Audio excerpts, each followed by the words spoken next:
Aturan pengendalian. Om Swastiastu. Baik, sebelum memulai pelajaran hari ini, mari kita berdoa terlebih dahulu. Berdoa mulai. Berdoa selesai. Silakan duduk. Baik, gimana kabarnya hari ini? Sehat? Sehat. Sudah siap untuk belajar untuk pertemuan kali ini? Sudah. Baik, sekarang mau izin absen dulu ya. Ya. Untuk Rodik, Hadir. Winda, Hadir Bu. Sari, Hadir Bu. Rina, Hadir Bu. Winda, Hadir Bu. Satyani, Hadir Bu. Lira, Hadir, Bu. Asa, Hadir, Bu. Anggun, Hadir Bu. baik semuanya hadir semua ya. Jadi untuk pertemuan kali ini kita akan membahas mengenai bagaimana hidup dan bertumbuh. Jadi topiknya itu bagaimana bernapas membantuku melakukan aktivitas sehari-hari. Nah jadi untuk tujuannya yaitu tujuan pembelajaran kali ini yaitu mengidentifikasi bagaimana bernapas dapat membantu manusia melakukan aktivitas sehari-hari. Nah untuk itu ada yang tahu nggak kenapa manusia perlu bernapas agar bisa hidup dan bertumbuh? Baik, Rina? Menyediakan karbon dioksida tubuh kita. Ada yang lain? Silakan, Bu, Dik. karena manusia perlu oksigen udara, kalau nggak oksigen dimati. Ya, benar. Ada yang lain lagi? Bu, Silakan, Sari. untuk memberikan tubuh kita energi. Ya, benar sekali ya yang dijelaskan oleh teman-teman kalian. Jadi, kenapa manusia perlu bernapas agar bisa hidup dan bertumbuh? Nah, jadi kita perlu bernapas karena menyediakan oksigen dan karbon dioksida, menghembuskan atau membuang karbon dioksida. Nah, jadi kenapa kita perlu bernapas dalam bisa hidup bertumbuh? Nah, jadi kita bahas mengenai organ dari manusia. Yang pertama yaitu bernapas. Nah, sebuah proses bagaimana menghirup oksigen O2 dan melepaskan karbon dioksida. Yang sebelumnya dibahas kenapa manusia perlu bernapas untuk hidup dan bertumbuh. Jadi kita perlu bernapas untuk menghirup oksigen dan karbon dioksida. Nah, untuk mengenal organ pernapasan yaitu mengenai yang pertama kita di organ tubuh manusia yang pertama yaitu ada rongga hidung, kemudian yang kedua ada laring, sudah tertera di sana gambarnya bagian mana yang tertera untuk nama-nama organ pernapasan tersebut. Jadi yang ketiga ada laring, esofagus, trakea, paru-paru kiri, paru-paru kanan, bronkus dan bronkiolus. Nah, jadi itu mengenal organ pernapasan kita dalam manusia. Untuk berikutnya, bagaimana urutan pernapasan yang benar. Jadi yang pertama yaitu ada rongga hidung, kemudian ada faring yang kedua, kemudian yang ketiga ada laring, trakea, yang kelima bronkus, yang keenam bronkiolus, dan yang ketujuh yaitu alveolus. Nah, itu pertama kita akan menjelaskan mengenai organ pernapasan yaitu hidung. Dalam rongga hidung terdapat rambut-rambut halus yang berfungsi menyaring kotoran yang masuk bersama oksigen yang kita hirup. Kemudian adapun faring. Nah, faring ini berfungsi untuk menyaring udara yang masuk, mengatur tekanan udara hingga mengatur kelembaban udara yang masuk ke organ pernapasan. Kemudian yang ketiga yaitu ada laring. Jadi laring merupakan organ berongga yang dapat mengeluarkan suara saat udara masuk dan juga keluar. Kemudian adapun organ pernapasan yaitu tenggorokan. Nah, tenggorokan ini memiliki silia atau rambut halus yang berfungsi mengusir kotoran, debu-debu dan bakteri yang masuk ke dalam trakea tersebut. Kemudian bagian paru-paru. Nah, seperti yang tertera di slide PPT, jadi yang pertama yaitu ada bronkus di gambar yang tertera, kemudian tenggorokan ada trakea, bronkus, bronkiolus, dan alveolus, dan juga yang pertama. Nah, bronkus ini terbagi menjadi dua, yaitu bronkus kiri dan bronkus kanan. Jadi bronkus ini percabangan dari bronkus yang berfungsi menyalurkan udara dari bronkus ke alveoli dan mengontrol jumlah udara yang masuk dan keluar saat proses pernapasan. Kemudian alveolus. Nah, alveolus ini merupakan kantong kecil di dalam paru-paru yang terletak di ujung bronkiolus. Nah, ini fungsinya untuk pertukaran oksigen dan karbon dioksida dalam proses pernapasan. Nah, adapun diafragma. Nah, diafragma ini yaitu otot yang terletak di antara rongga dada dan rongga perut. Seperti yang dijelaskan, yaitu ada diafragma inhalation dan diafragma exhalation. Itu keluar dari hasilnya diafragma yang terletak di antara rongga dada dan rongga perut. Dan ini merupakan diafragma saat inspirasi. Nah, menciptakan ruang bagi paru-paru untuk mengembangkan dan udara masuk dalam diafragma saat inspirasi. Nah, kemudian ada diafragma saat ekspirasi. Maksudnya diafragma yang keluar, diafragma mengendur dan menekan ke bawah atas tubuh sehingga udara didorong keluar dari paru-paru. Nah, di sini mengenai mekanisme pernapasan manusia, yang pertama yaitu kita menarik nafas. Jadi kita dalam bernapas kan menarik nafas udara gitu. Saat menarik nafas terjadi kontraksi dalam paru-paru mengembang, dan udara masuk melalui hidung menuju paru-paru.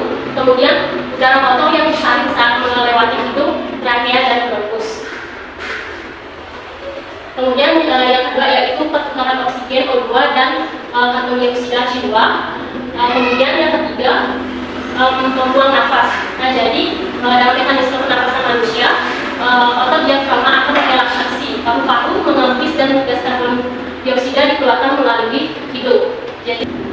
Jadi gangguan pernapasan pada manusia yaitu ada 4, yaitu yang pertama yaitu flu, kedua asma, tiga bronkitis, dan keempat tuberkulosis.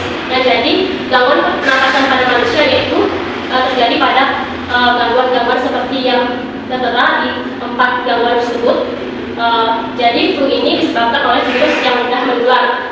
Kemudian asma adalah gangguan pernapasan yang terjadi karena penyempitan saluran nafas. Yang ketiga yaitu bronkitis. Nah, bronkitis ini merupakan peradangan yang terjadi pada bronkus. Kemudian yang terakhir yaitu tuberkulosis. Nah, jadi tuberkulosis ini penyakit paru-paru yang disebabkan oleh infeksi Mycobacterium dan tuberkulosis. Nah, adapun cara menjaga organ pernapasan tetap sehat. Yang pertama yaitu dengan apa? Yang kedua, menjaga kebersihan lingkungan. Yang ketiga, mengonsumsi makanan bergizi. Yang keempat, lindungi diri dari polusi. Yang keenam, yang kelima maksudnya? Menanam dan merawat tanaman di sekitar rumah. Yang keenam terakhir, menjaga rokok. Nah, jadi itu cara menjaga organ pernapasan tetap sehat. Dari 5 hal ini, pertumbuhan dan perkembangan organ manusia dalam organ tubuh. Jadi ini materi yang saya sampaikan. Jadi setelah itu saya akan membentuk 2 kelompok untuk mengerjakan FAPD. Jadi anak-anak harus membuat kelompok menjadi 2. Setelah itu saya akan memberikan FAPD mengenai sistem pernapasan pada manusia. Baik, untuk kelompok pertama yaitu di sini ya. Jadi kalian akan menjelaskan mengenai nama-nama organ pernapasan dan juga fungsinya. Setelah itu, setelah kalian mengerjakan, kalian mempresentasikan perwakilan ke depan. Ya, Bu.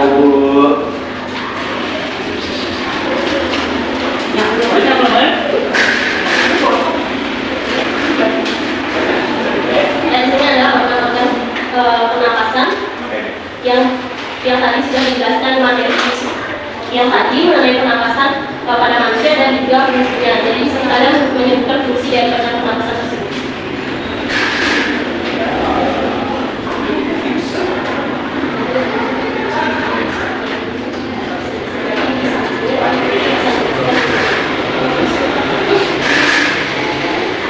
Untuk kelompok 1 nanti akan menjelaskan mengenai nama-nama organ pernapasan manusia, dan di sini di kelompok 2 akan menjelaskan mengenai fungsi dari organ pernapasan tersebut. Aku boleh ngerti, Bu? Diusahakan diskusi ya, yang kalian ketahui mengenai materi tersebut. Tadi kan sudah belajar mengenai pernapasan pada manusia, jadi seharusnya kalian sudah tahu ya mengenai organ pernapasan dan Ya, Bu. Kalau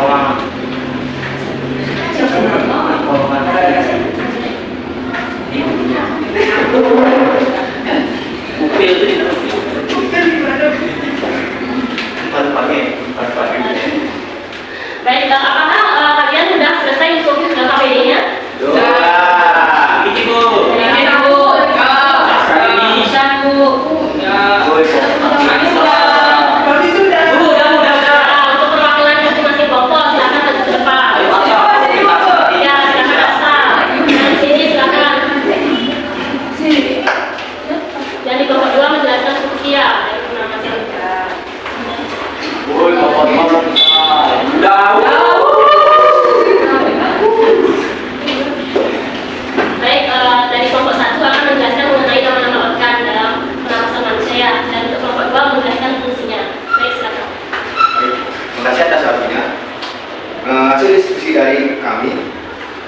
pertama yaitu ini, sini disebut dengan hidung, kedua taring, ketiga paru-paru, yang keempat alveolus, yang kelima faring di dalamnya, yang keenam trakea sini, kemudian bronkus ada di sebelah sini dan bronkiolus di sini. Ya, dan sekalian untuk kelompok 2 silakan untuk Oke, jadi untuk kelompok 2 itu mendapat fungsi dari organ yang tadi sudah disebutkan oleh kelompok 1. Yang pertama itu ada rongga hidung yang berfungsi sebagai saluran udara menuju tenggorokan. Yang kedua itu ada faring yang berfungsi untuk menyaring udara yang masuk. Yang ketiga ada laring untuk menghubungkan tenggorokan dengan sistem pernapasan. Yang keempat ada trakea sebagai jalan masuk dan keluarnya udara dari paru-paru. Yang kelima ada bronkus sebagai saluran udara yang menghubungkan trakea dengan paru-paru. Yang keenam ada bronkiolus untuk mengalirkan udara yang masuk dan keluar. Yang ketujuh ada alveolus sebagai tempat pertukaran gas dan penyaringan partikel. Dan yang terakhir itu ada paru-paru sebagai tempat pertukaran gas oksigen dan karbon. Baik, itu tadi penjelasan dari kelompok 2 untuk mengenai fungsi dari organ-organ manusia dalam pernapasan. Jadi untuk di sini kalian sudah paham ya mengenai organ pernapasan pada manusia. Baik, kali ini ada pertanyaan atau materi yang belum dipahami? Tidak. Untuk kelompok yang depan yang sedang presentasikan, silakan. Baik, di sini saya akan menjelaskan sedikit kesimpulan dari mengenai materi kali ini, yaitu pertumbuhan dan perkembangan dalam manusia. Jadi kita manusia perlu bernapas dalam melakukan aktivitas sehari-hari. Jadi kita melakukan pernapasan itu perlu menyediakan oksigen dan juga karbon dioksida untuk membuang pernapasan CO2 itu. Jadi sekian untuk materi kali ini. Silakan untuk ketua kelas untuk menutup pertemuan kali ini. Berdiri. Sebelum mengakhiri pelajaran hari ini, marilah kita berdoa terlebih dahulu. Berdoa mulai. Berdoa selesai. Aturang